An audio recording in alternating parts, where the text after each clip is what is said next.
enggak ronde pertama. Kalau cuma satu ronde, kadang-kadang bisa beberapa ronde sih. Setelah accepted, biasanya sama editor dibantu ya. Ada namanya submit update, submit receive, sama di approve dulu. Kira-kira takutnya gini, ada gambar yang hilang dan sebagainya, walaupun sudah diterima. Itu banyak sekali terjadi ya, apalagi kalau jurnal-jurnal yang Q4, Q berapa yang nggak seketat ini. Makanya kadang-kadang udah dipublikasi, kok masih banyak yang hilang dan banyak yang nggak bagus dan seterusnya. Ya ini biasanya kami pakai latex ya beberapa ya, karena untuk algoritma sama untuk ini ya seperti itu. Ya ini karena waktu ya, kira-kira seperti itu Bapak Ibu. Nah ini akhirnya terpublikasi 2019 kerjaan magister waktu itu dari Mas Grafika, ya tadi dengan Mas Alexander Agung ini juga ada publikasinya, tapi saya enggak. Jadi kita beberapa dari magister bisa masuk ke jurnal, dan untuk yang doktoral kita juga bisa tadi ya jurnal Q1 tanpa nama orang dari luar negeri gitu. Kita coba sendiri babak belur ya. Kita yakin Indonesia bisa, tapi tadi itu ya perlu sabar, perlu lihat prosesnya. Coba, ini saya ada 5 atau 6 yang sudah saya beginikan nih Pak Dekan, nih Prof Kuat dan Mas Idam ini.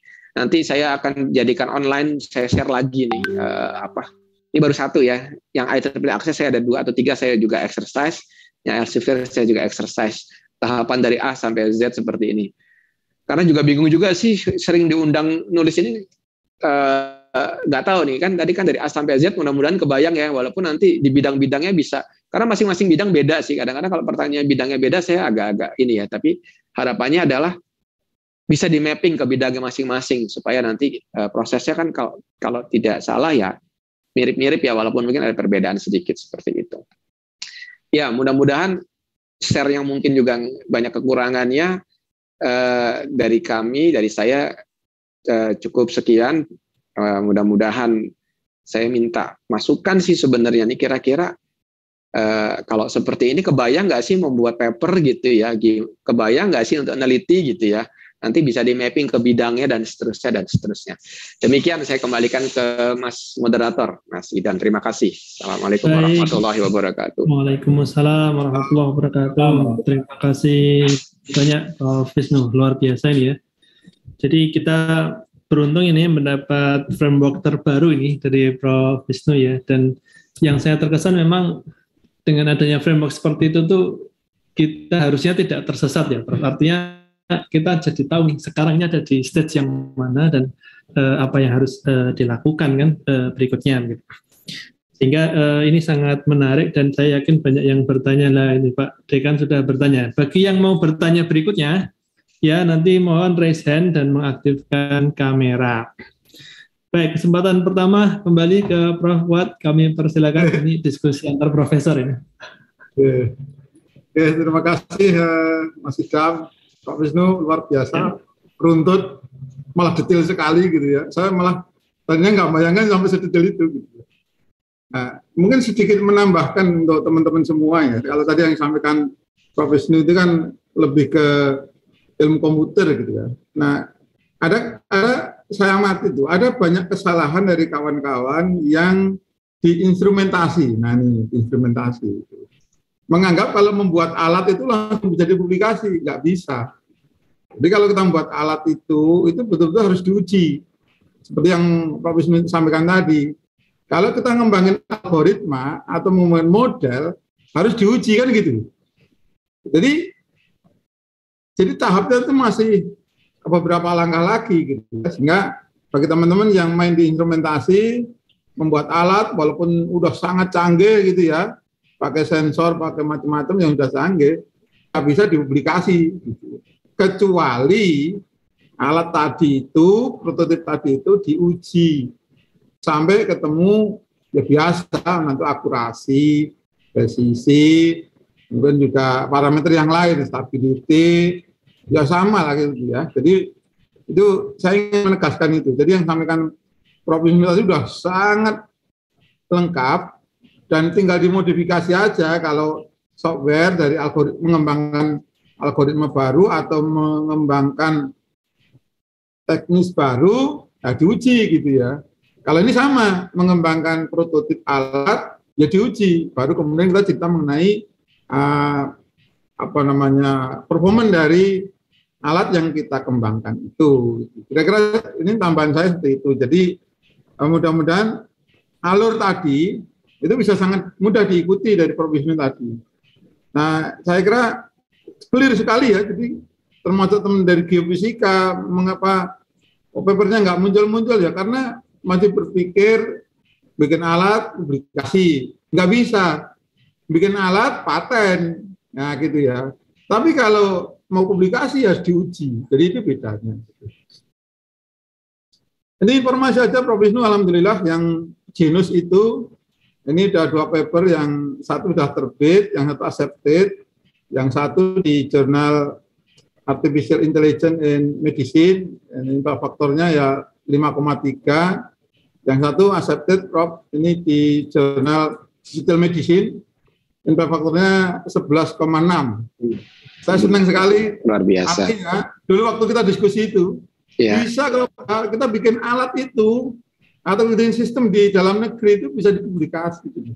Nah, saya buktikan dari diskusi kita dengan Prof. Wisnu waktu itu ya, waktu masa pandemi kan kita sering diskusi, dan alhamdulillah bisa, alhamdulillah. Ini informasi ya, untuk menyemangati kawan-kawan semua dari Fakultas MIPA khususnya, bahwa nggak masalah bikin alat itu bisa dipublikasi, asal sudah diuji. Malah begini, saya punya paper yang dengan teman-teman ITS, bikin ENOS-nya itu jelek sekali, datanya itu penuh noise gitu loh. Tapi bisa tembus IEEE access seperti sampaikan Prof. Wisnu tadi, itu dengan sangat mudah. Kenapa? Karena dia main di filter, bahasanya gitu. Tapi kita kadang-kadang mengharapkan hasilnya langsung 100% sempurna. Seperti COVID ini ya misalnya, ini nambahi apa yang sampaikan Prof. Wisnu tadi. Kasusnya COVID ini kan sebenarnya sulit membedakan positif negatif. Kita tunjukkan dulu, wah ini overlapping gitu. Nah kemudian kita kasih inovasi, ini loh inovasi saya tambahkan metode ekstraksi fitur misalnya, gitu. Atau metode yang kita kemarin hybrid misalnya. Nah itu ternyata itu yang dinilai, yang disampaikan Prof. Wisnu tadi adalah kontribusi. Nah, atau kita klaim inilah kontribusi saya gitu, inilah novelty saya gitu. Dan dari hasil inovasi yang kita tambahkan itu, akhirnya yang tadinya akurasinya hanya sekitar 60%, 60%, itu naik menjadi 85%. Kecil memang, tapi itu sudah signifikan bagi sesuatu yang kita memberikan kontribusi gitu ya. Nah sekali lagi yang sampaikan Prof. Wisnu tadi sudah sangat detail. Silakan nanti teman-teman dosen dan mahasiswa FMIPA UGM misalnya ikuti dari situ. Kalau nanti kurang jelas, kawan-kawan kita undang beliau lagi gitu. Nanti kalau nggak jelas juga, nanti datang ke fakultas lah, kita bisa ngobrol. Kira-kira itu. Terima kasih Prof. Wisnu sekali lagi. Terima kasih Pak Dekan. Saya kembalikan ke Mas Idam. Baik, terima kasih Prof. Kuat ya. Jadi kita beruntung ini hari ini ya, siang ini ada 2 profesor putra bangsa ya. Semuanya mengatakan kata kuncinya adalah bisa. Yang saya dengar bisa itu. Dengan segala framework maupun masukan-masukannya ya, baik tadi yang bergerak di algoritma maupun bahkan yang mengembangkan atau membuat alat gitu. Baik, kita langsung ke penanya berikutnya ya, Prof. Wisnu ya. Dari penggemar. Silakan Mbak Afiati. Matur nuwun Pak Idam. Terima kasih Prof. Wisnu dan Prof. Kuat. Prof. Wisnu, saya mau curhat tentang IEEE aja, Prof. Kan kita satu grup di IEEE CIS. Jadi gini, Prof. Saya memang masukkan paper ke IEEE Access. Karena kebetulan memang 5 dari paper yang saya acu itu mereka publish-nya di sana gitu. Nah itu respon pertama masuk scope tapi rejection dengan encourage to resubmit. Jadi dari 6 reviewer itu banyak masukan lah Prof, dan memang masukan itu sangat bagus sekali lah gitu. Nah, saya perlu 7 bulan untuk memperbaiki. Nah, kemudian saya resubmit. Nah, resubmit itu 3 reviewer, tapi 2 reviewernya no revision at all. Satunya hanya menyatakan bahwa task NLP saya tuh contohnya kurang, suruh nambah 1 atau 2 lagi. Tapi rejection gitu Prof. Nah, kemudian saya coba lihat editornya itu orang yang berbeda gitu Prof. Kemudian saya coba email gitu ke editor yang kedua, saya bilang boleh nggak saya tambahkan 1 task lagi, kemudian saya submit. Kalau di IEEE kan memang nggak boleh 2 kali ya Prof, hanya 1 kali kesempatan. Nah kemudian dia bilang, saya sampaikan bahwa ini tugas untuk PhD saya gitu. Nah kemudian dia bilang oke, kalau Anda memang insist to submit di sini, submit baru katanya gitu. Nah sebagai orang yang sudah pakar di IEEE ini Prof, bagaimana ini? Maksud saya gini, kan ini editornya sudah berbeda. Saya pikir ini mungkinkah antara 2 editor ini terjadi apa ya? Nggak saling berdiskusi lah gitu, mungkin gitu ya, Prof. Nah, terus sarannya gimana, Prof? Saya submit lagi atau pindah ke tempat lain aja? Gitu, Prof. Terima kasih. Terima kasih, Pak Idam. Ya.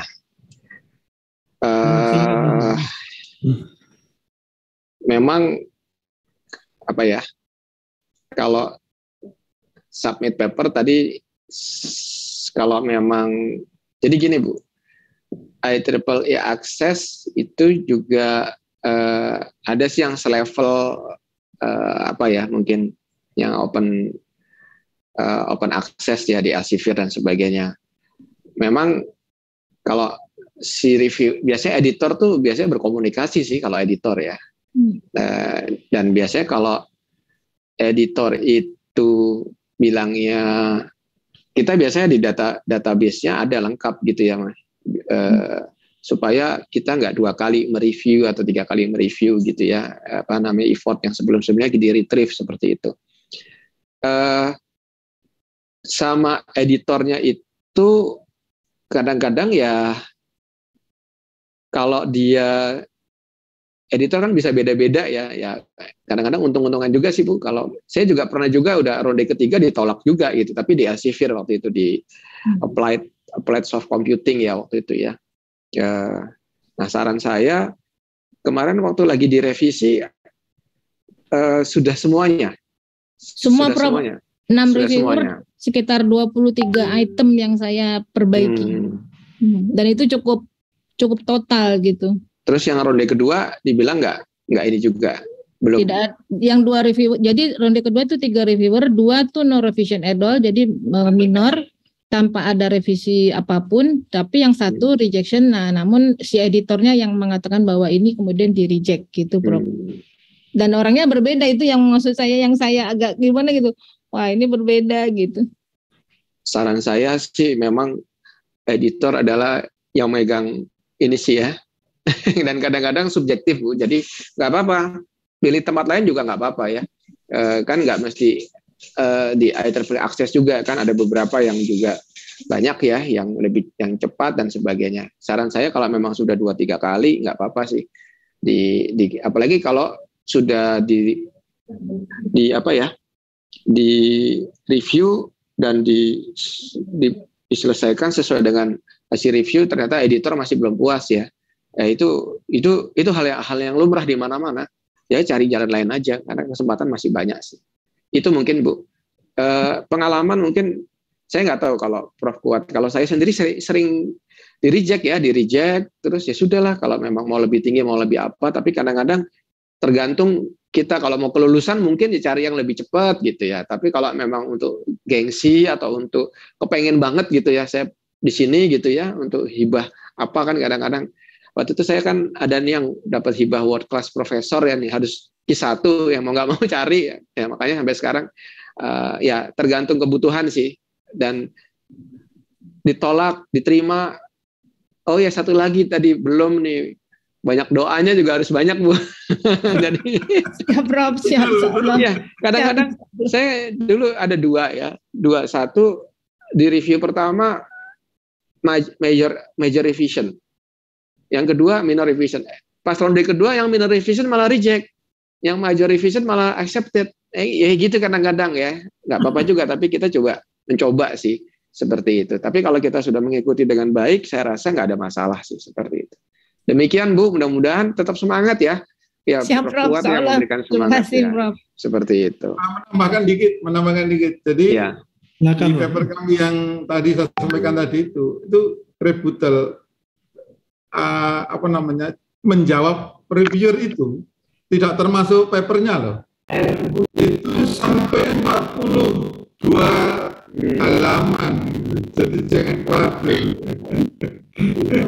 Jadi karena pertanyaannya detail, apalagi jadi kawan-kawan kalau mau lihat boleh nanti kami kita pinjamkan bagaimana menjawab. Nanti Prof. Isnu tadi kan udah beri contoh gitu ya, nanti kita bisa kasih contoh bagaimana menjawab, bagaimana debat. Silakan ada yang lain yang nanti kalau di kalau di itu kan saya ada tasnya itu tentang beberapa video kualitas yang dari pasien atau beberapa dari kita sendiri apa di sisi kita yang kalau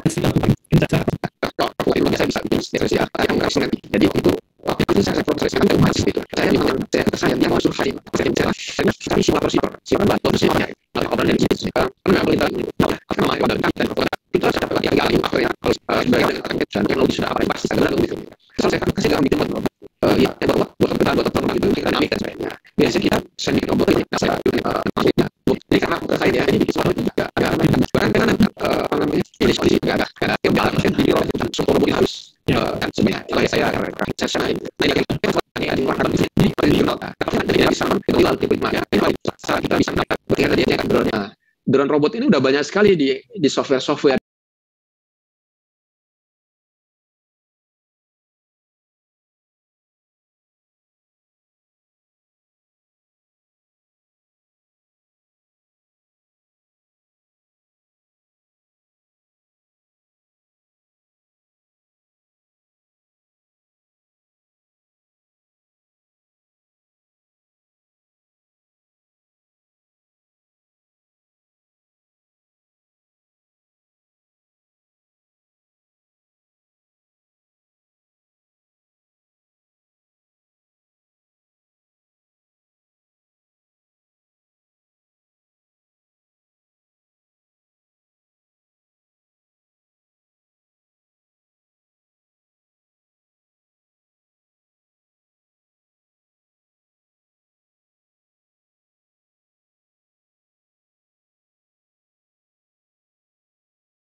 gitu ya. Kita tinggal, ini free, kita develop, kita bisa merangkai free, kita masukkan ke algoritmanya. Nah itu banyak sekali sekarang Mas Idam yang untuk yang robotik ya.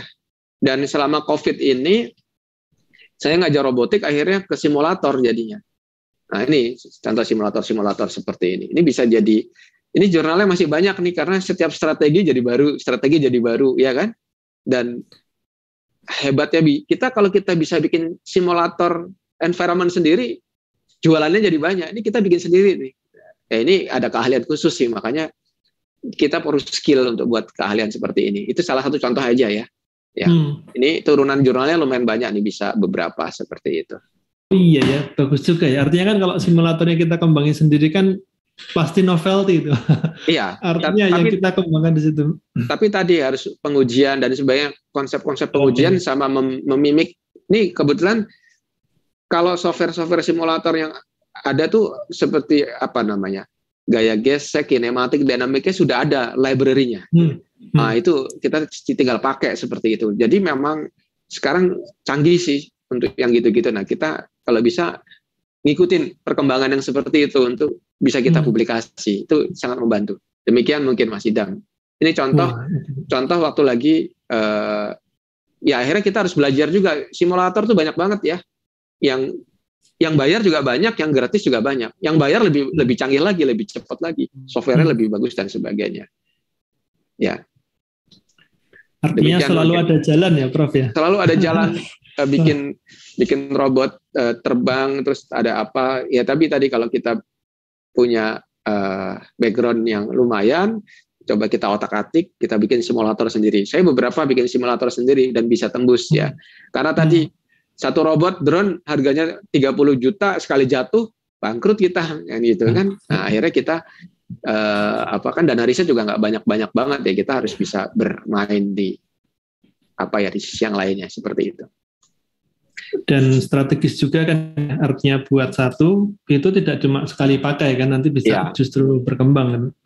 Nanti kalau memang ada dananya setelah ini ya kita bikin prototipe saja langsung di robotnya kan gitu. Jadi prototipe robot adalah terakhir karena biaya yang jelas simulator, punya publikasi, nanti mungkin kita punya dana riset, nah nanti terakhirnya gongnya implementasi itu dengan tadi beberapa prototipe yang mungkin bisa kita inikan. Demikian Mas Idam.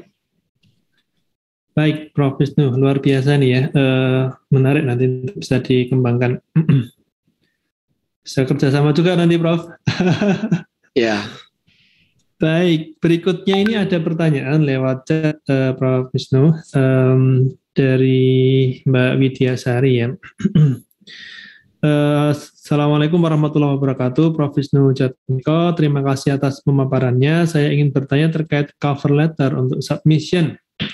Dalam cover letter tersebut terdapat 3 reviewer yang diajukan dari kita. Selain reviewer harus sesuai dengan interest yang kita teliti, apakah ada syarat lain untuk dijadikan reviewer pada artikel kita?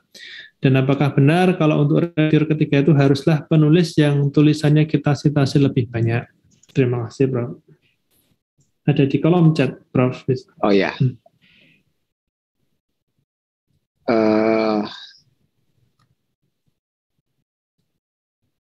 Ya sebenarnya nggak ada pakem yang ini ya, apakah standar reviewer dan sebagainya ya.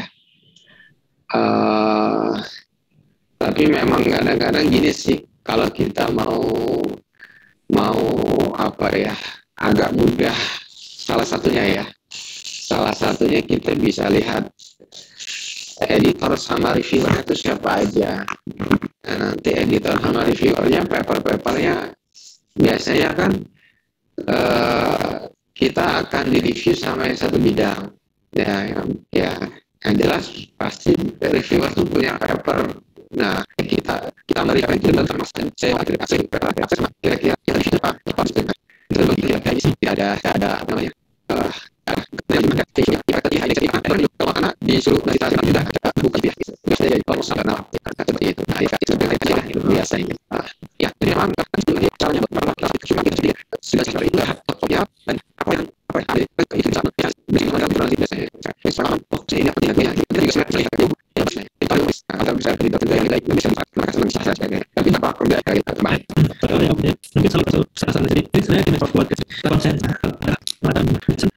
karena riset yang sudah mempublikasi itu sedang terkait harus gimana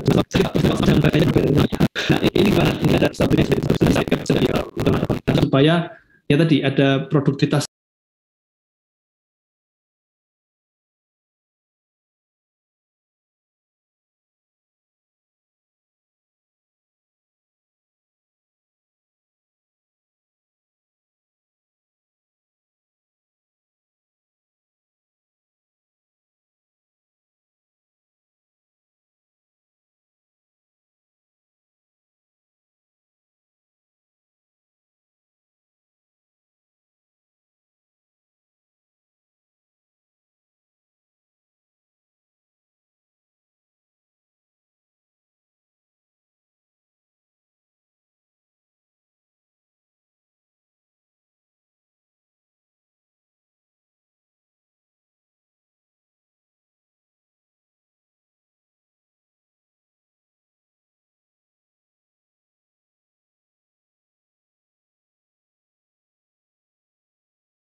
yang terus-menerus gitu ya di situ. Mungkin bisa share-kah berbagai tipsnya untuk itu, Prof. Wisnu? Iya.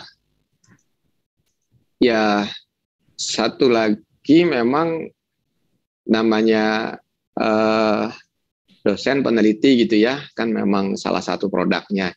Ini biar tambah semangat ya Prof Kuat ya. Ini kalau kita produktif, duit ngalir juga sih. Jadi seperti betul sama Prof. Ini kita dorong ya. Jadi iya, jadi kalau setahun 8 kali 30 udah lumayan. Iya, jadi oh iya ini salah satunya saya mau nggak mau harus punya jurnal karena ini nih apa namanya? Saya tunjukkan ya. Ini saya tunjukkan setahun kok jadi gini. Gara-gara nulis jurnal ini, kalau nggak COVID ya, setahun ini lumayan dapatnya. Saya bisa punya 2 miliar hibah gitu ya. 2 miliar hibah. Terus punya apa gitu ya, alat lab. Ya, ini COVID ini memang agak berubah ya. Jadi, dan biasanya hibahnya juga ditunjuk tuh, selain nggak apa ya, selain kompetitif, kompetensi biasanya. Kompetitif kan ini, kompetensi juga ada hibah-hibah ini. Contoh, nah itu jadi semangat juga tuh Mas Idam ya, dan Bapak Ibu, ataupun ini kan judulnya memberi semangat ya Prof Kuat ya. Kenapa? Saya lulus doktoral itu 2006, 2007, sekarang udah berapa tahun? 13 tahun, 15 tahun. Kan biasanya habis doktor udah capek tuh nulis tuh. Ya, tapi saya masih konsisten karena selain emang hobi, bimbing, ya alhamdulillah duitnya ada, bisa. Nah, ini satu lagi saya mungkin akan tunjukkan, nah saya malah lupa nih nunjukkan, biar pada semangat riset dulu nih. Ya. Ada namanya profesor saya ya, profesor saya itu dulu ya di di mana di Jepang ya. Prof Kuat kan juga alumni Jepang, tapi saya mau tunjukin dua orang nih ya, dua orang itu. Mana ini ya, yang gampang ini ya. Dua orang ini profesor-profesor yang sangat luar biasa, ya. Dia punya publikasi sama lah dengan Prof Kuat kan, langsung jadi Pak Dekan, ada genusnya royaltinya gede kan gitu kan, jadi ya kan, ya itu sebagai penyemangat sebenarnya. Sama nanti Bapak Ibu atau Mas-mas yang lagi sekolah ya, kalau memang bisa ya, jadi mana nih ya yang saya searching di sini aja ya. Ini menambahkan dana insentif publikasi UGM itu makin lama makin tidak terserap. Ya. Nah, itu sudah disediakan, mungkin nggak sebesar UI ya, tapi serapannya tidak terlalu tinggi. Dan ini kan sayang. Ya, kalau kita punya Q1, kalau nggak keliru kan 30 juta kan. Jadi lumayan kan, jadi kalau seperti Prof Wisnu bisa 8 kan kali 30 juta. Terus kalau di UI juga ada itu, kadang-kadang itu kalau jurnal apa, hibah Q1 itu selain dapat itu, kita dapat kalau bisa memproduksi itu 100 sampai 150 juta nih Prof. Tapi ya ini ya. Nah ini saya share. Nah ini profesor saya ya. Profesor saya ini, Profesor Toshio Fukuda ini paper di Scopusnya 1.800 Mas. Wow. Dia jadi presiden IEEE. Sedunia ya. Kan saya Indonesia, kalau dia sedunia. Dia itu hibahnya ordernya gede banget. Sekarang udah emeritus sih. Dulu waktu lagi di Jepang dia dapat apa namanya COE Center of Excellence, tapi yang gedenya sampai dia bisa bikin micro nano center di Nagoya waktu itu, gedungnya sendiri 3 tingkat. Ya, sampai seperti itu. Ini makanya saya kalau ketemu sama profesor saya malu kalau nggak punya jurnalis salah satu. Iya, dia sering nanya, "Wis gimana kamu? Wis gimana kamu?" Saya kan sering ke sana sebelum Covid ya. Nah, ini juga nih. Ini ada jagoan juga. Ini dulu baik banget sih ya, seperti supervisor postdoktoral saya. Ini Prof. Anil Jain, H-index tertinggi seluruh computer science sedunia. Nah, dia sering nanya-nanya juga, H-indexmu berapa, Wis? Wah, saya kan malu kan gitu kan. Ya, nih saya H-index highest H-index in computer science nih. Dia nih H-index in computer science ya. Termasuk pertanyaan sensitif, Prof, kalau H-index itu di Indonesia. Iya. Apalagi indeks Scopus ya udah. Tapi itu yang membuat apa ya? Ya kalau kita punya gitu duitnya ya ada gitu sih. Iya. Ya. Nah ini saya coba ya saya share biar nggak bohong nih. Ntar jangan bohong nih. Saya dikira bohong. Nah ini World Top Computer Scientist tadi ya. Nah, Anil Jain tadi. Nomor 1 dia. Nah itu supervisor saya postdoktoral gitu, makanya saya malu sebenarnya nggak jadi apa-apa kalau di luar negeri gitu kan, karena aduh guru-guru saya sakti-sakti ya, tapi alhamdulillah ya, bisa survive lah gitu ya. Itu yang membuat saya sakti kok sekarang ini. Ya saktinya levelnya level apa lah kan, tapi kalau di dunia kan lawannya banyak lah gitu ya. Jadi ya seperti itu sih Mas Idam ya. Jadi kenapa salah satunya kita masih semangat gitu ya, karena dulu kebanggaan kita ya jurnal waktu itu. Kebanggaan kita adalah publikasi, kebanggaan kita adalah diakui sama orang-orang kan gitu kan. Itu kadang-kadang yang membuat reputasi. Saya kadang-kadang malu kalau ketemu sama Trah, kan kita sering ketemuan bareng tuh. gengnya profesor saya, gengnya apa gitu, dibanding-bandingin tuh. Walaupun kalau di sini sensitif, di sana nggak apa-apa. Kamu profesor di sini high indeksnya berapa dan sebagainya, itu biasa gitu di tempat kita. Tapi di Indonesia saya ngomong begitu dimarahin. Saya di UI aja saya dimarahin, saya udah nggak pernah ngomong high indeks saya di UI karena sensitif itu. Ya Prof Fuad ya, jadi nggak mau. Ya ini sebagai motivasi aja. Ya, jadi ngelantur. Mungkin ya. 1-2 pertanyaan terakhir silakan Mas Idam.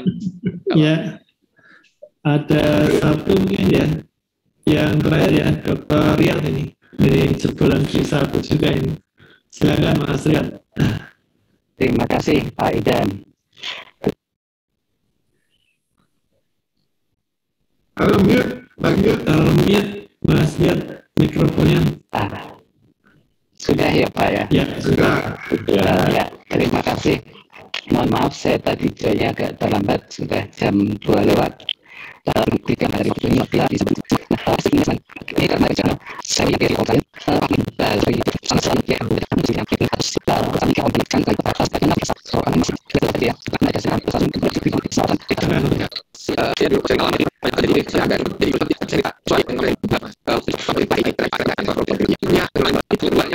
bagus sih ini sedang kita mulai pasti kita belakang biasa ada di baru ada atau ulangnya kali saya kita menjadi seperti memang sedikit banyak orang mas banyak satu dari satu ini ya saya sedikit dari satu dari orang kita turun dari yang lain soal juga kalau kita dia itu ada ide sehingga terus udah punya apa banget tidak jadi jadi apa itu kita saya melihat ada coba lagi di bidang penelitian saya itu untuk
super enkripsi.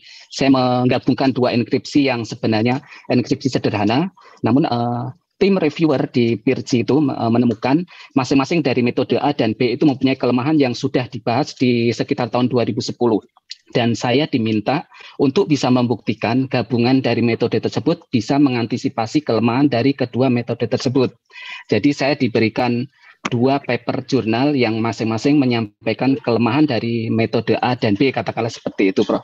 Nah, luar biasa ini saya harus mempelajari kedua jurnal tersebut untuk mempelajari kelemahan-kelemahannya, dan dengan metode yang saya usulkan, saya harus bisa membuktikan bahwa metode yang saya sampaikan itu bisa mengantisipasi. Kemudian catatan kedua, saya harus dikatakan sebagai overclaim seperti itu. Kemudian saya juga harus bisa membuktikan untuk memberikan tambahan analisis kompleksitas waktu. Nah, ini luar biasa juga, karena sebelumnya saya belum belajar, jadi saya harus mempelajari dulu dari dasarnya. Kemudian catatan yang ketiga, saya harus bisa memberikan perbandingan yang sangat mendalam terkait dengan penelitian yang sama, yaitu super enkripsi yang telah dilakukan oleh peneliti lain. Nah, ini juga luar biasa, saya harus mencari referensi lagi. Nah, itu dengan tekad yang kuat lah tentunya ya, saya ingin coba memperbaiki, kemudian saya submit lagi, kemudian direview ulang lagi, akhirnya keluar lagi revisi berikutnya. Itu juga tidak mudah perjuangan saya, memang luar biasa ini untuk Q1. Nah, akhirnya saya perbaiki lagi, ya atas dukungan tim promotor, alhamdulillah saya submit lagi dan dinyatakan diterima. Wah, luar biasa, senang sekali waktu itu. Nah, kemudian itu pun tidak selesai sampai di sana. Kemudian tim editor juga mengecek lagi seperti semua data harus disubmit seperti code-nya, kemudian pokoknya suplemen suplemen datanya, dokumennya semua harus di-upload. Kemudian gambar-gambar diperiksa satu persatu, referensi dari sekitar 70-an itu juga semua harus detail, kemudian gambar-gambar juga harus diperbaiki semua pikselnya, kemudian sampai harus mereka menyatakan bahwa gambar harus bisa dilihat oleh orang yang mempunyai keterbatasan seperti buta warna seperti itu. Nah, ini juga luar biasa, saya harus memperbaiki beberapa gambar yang ketika publish harus bisa dipahami oleh mereka yang mempunyai keterbatasan tersebut atau tahun. Nah, kira-kira seperti itu perjalanan saya untuk bisa menembus Q1 ini. Artinya teman-teman yang masih studi, intinya jangan sampai patah semangat, itu aja. Kadang-kadang memang dulu kita sempat begitu di-reject, saya sempat merasakan, wah sepertinya nggak sanggup ini kalau Q1, tapi apalagi melihat catatan-catatan para reviewer, itu juga luar biasa, untuk butuh effort yang luar biasa untuk memperbaikinya. Selain itu juga begitu disubmit lagi, reviewernya ditambah menjadi 3, itu semakin banyak lagi yang harus kita perbaiki. Akhirnya prosesnya sekitar 11 bulan, Prof. Jadi kita submit awal itu sekitar Oktober 2020, dinyatakan accepted itu sekitar Agustus 2021. Ya, kira-kira seperti itu. Baik, terima kasih atas pemaparannya Prof. Wisnu. Salam buat teman-teman semuanya untuk tetap semangat. Teman-teman S3 di ilmu komputer UGM, terima kasih. Dan wassalamualaikum warahmatullahi wabarakatuh. Waalaikumsalam warahmatullahi wabarakatuh. Terima kasih Mas Riyad. Baik, Prof. Wisnu, sepertinya saya sudah menahan Prof. Wisnu lebih dari yang seharusnya ini. Saya khawatir ada yang tidak terbit nanti papernya kalau kita tahan lebih lama ya. Jadi kami mengucapkan terima kasih yang sebesar-besarnya kepada Prof. Wisnu ya, yang sudah menyampaikan banyak sekali masukan dan juga semangatnya. Kami berharap event siang ini ya bisa menginspirasi ya kita semua di sini supaya ya lebih produktif lagi ya dalam penelitian dan tidak takut ya untuk melakukan kontribusi ya dalam dunia yang kita geluti ini. Terima kasih Prof. Wisnu Jatmiko. Kami berharap bisa ketemu ya dalam kesempatan berikutnya, dan juga Ibu Bapak sekalian bagi yang sudah hadir dan membersamai ya baik di Zoom maupun di YouTube ya, kami ucapkan juga terima kasih dan wish all the best ya buat semuanya. Saya pikir ini adalah akhir ya, penghujung dari acara webinar series kita Riset dan Inovasi ya, FMIPA UGM series terkait dengan publikasi dalam bidang ilmu komputer dan elektronika.